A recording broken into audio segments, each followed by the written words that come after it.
I want to share with you my recipe for unleavened bread because I initially spent a lot of time looking up recipes for unleavened bread, and I just did not really care for any of them.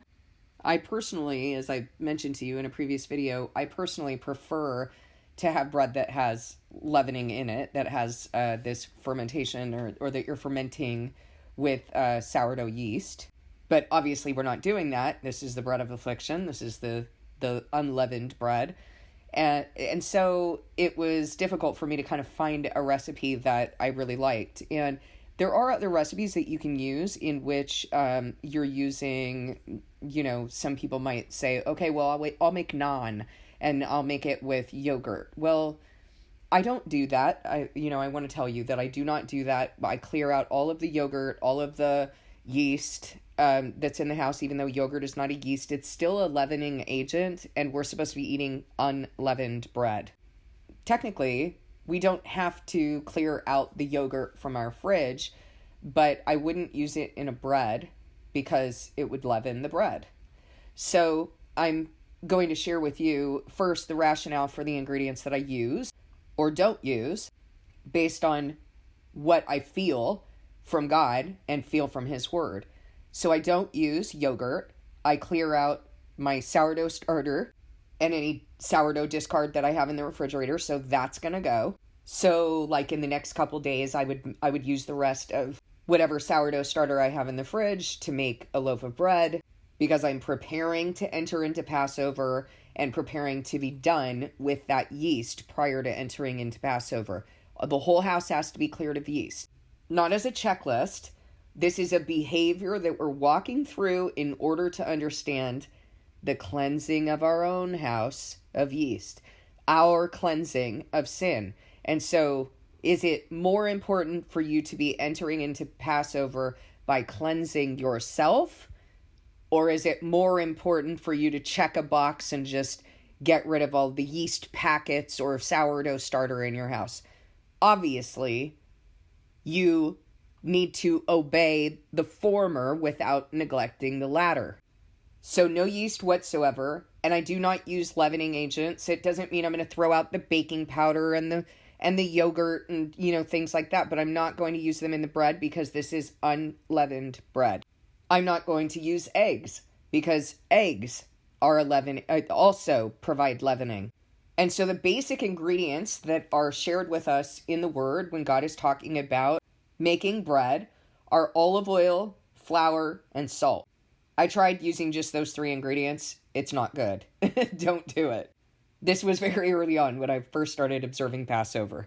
Okay, so flour, olive oil, and salt. We always season the offerings with salt, the salt of the covenant.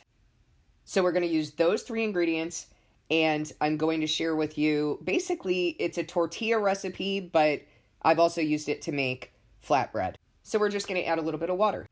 And that's it. You don't need any special kind of flour, but you can use bread flour if you wanted to. We tend to buy the all-purpose flour from Costco, the Kirkland brand, and it has, it's actually using the same kind of wheat berries, the hard red wheat berries that you would use in a bread flour. So as the name implies, it's pretty all-purpose. So here's the recipe. The recipe is, and it's going to be in grams because when I'm making bread, I'm measuring it out by a scale. If you don't have a scale, don't worry. All you have to do is just Google how many cups is 200 grams of all-purpose flour. It's going to be roughly 1 2/3 cups of all-purpose flour. This is a very forgiving recipe, and I'll tell you kind of the texture that you're looking for, because when you're bread making, you also want to take into consideration that my kitchen might be more or less humid than your kitchen. And that's going to affect the consistency of your dough. Not significantly, not majorly, so don't worry about it, if you're just learning how to make bread. But the reason I say this to you is that you want to get sort of familiar with the consistency that you should be feeling in your dough. Okay, so I'm going to give this to you in grams. You're going to need to do the work to convert it. No big deal. We have Google. It's pretty simple. 200 grams of all-purpose flour, 75 grams of water, 45 grams of olive oil, a half teaspoon of salt. You're just going to stir it all up. Stir it all up with a spoon. It's going to be kind of a shaggy mess, sticky in spots. If you pulled it out, it's going to be super sticky. Once it rests, it's going to be super sticky. No big deal. Use a spatula, a rubber scraper, to scrape it out on a well-floured surface after 30 minutes of being covered and rested. You don't actually have to knead it right away. You can knead it into a dough ball if you want to, and then rest it for 30 minutes, or you can just go ahead and turn it out on a well-floured surface after it's rested for 30 minutes, scrape the bowl up, and knead it right there. You don't have to set a timer to knead it. Not complicated. People make this really complicated. It bugs the heck out of me. It really bugs me because I wanted to become a bread maker so badly, and you just don't need to have all of that complication. And I know they do that because they have these YouTube channels all about bread making, and like bread making isn't that complicated. So in order to have a YouTube channel consistently about bread making, you kind of have to make it complicated so that you keep people dependent on you, right? We know what that's all about because people have done that with the gospel. But see, now this is not complicated at all. I have kneaded the dough ahead of time. I've also let it rest and then kneaded it after, and it was just fine. When you're mixing it, you want to have a sort of sticky dough that's a little bit of a mess. But don't worry about it too much.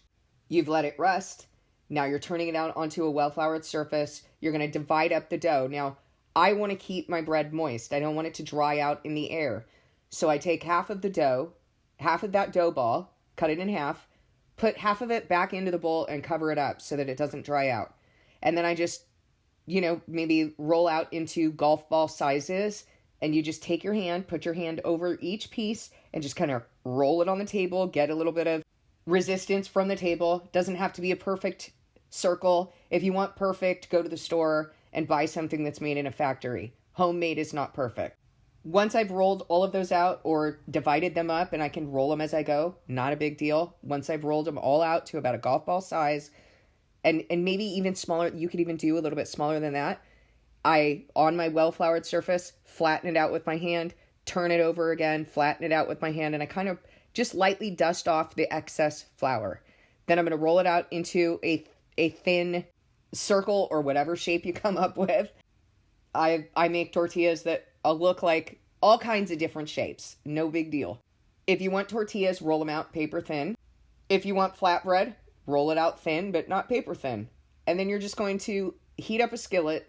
If you don't have a skillet, use a nonstick pan. Use whatever pan you have. Pan, not pot, obviously. And then you're just going to put it on there. No oil or anything like that. You just put it on there. Now, I did want to mention that your dough is going to have, I don't know if I mentioned this, is going to have kind of like harder little dots of oil in the dough.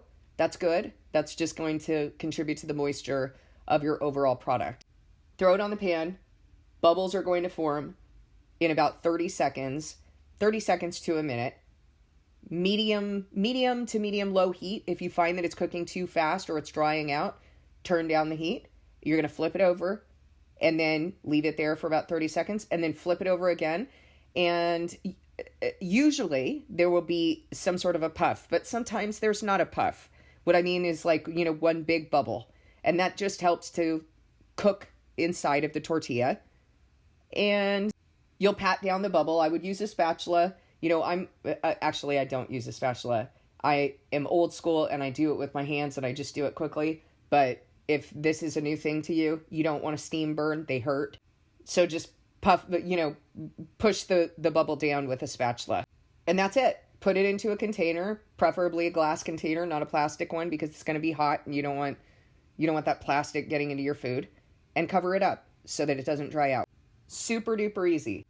And these are really delicious with butter with herbs, butter with garlic.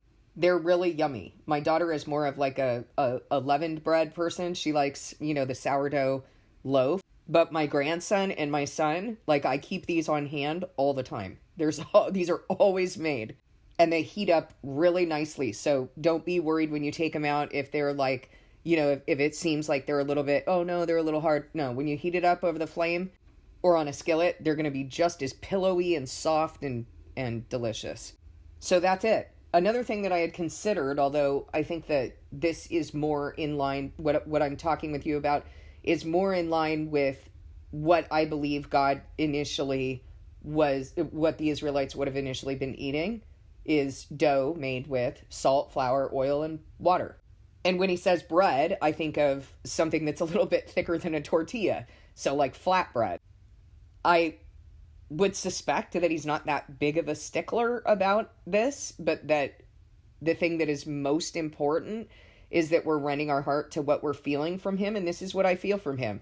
But I suppose you could also do something like a, mushu pancake or something like that, which is similar to a tortilla. And then you could use olive oil in between your, as you're rolling it out, olive oil in between instead of sesame oil. But see, to me, that's more like a tortilla. So it's not really what I plan on making. And this is an easy thing. It's a staple to eat with all of your meals, and it's versatile. So that's it. That is my unleavened bread recipe. That's what we will be cooking for Passover, and I hope you enjoy it.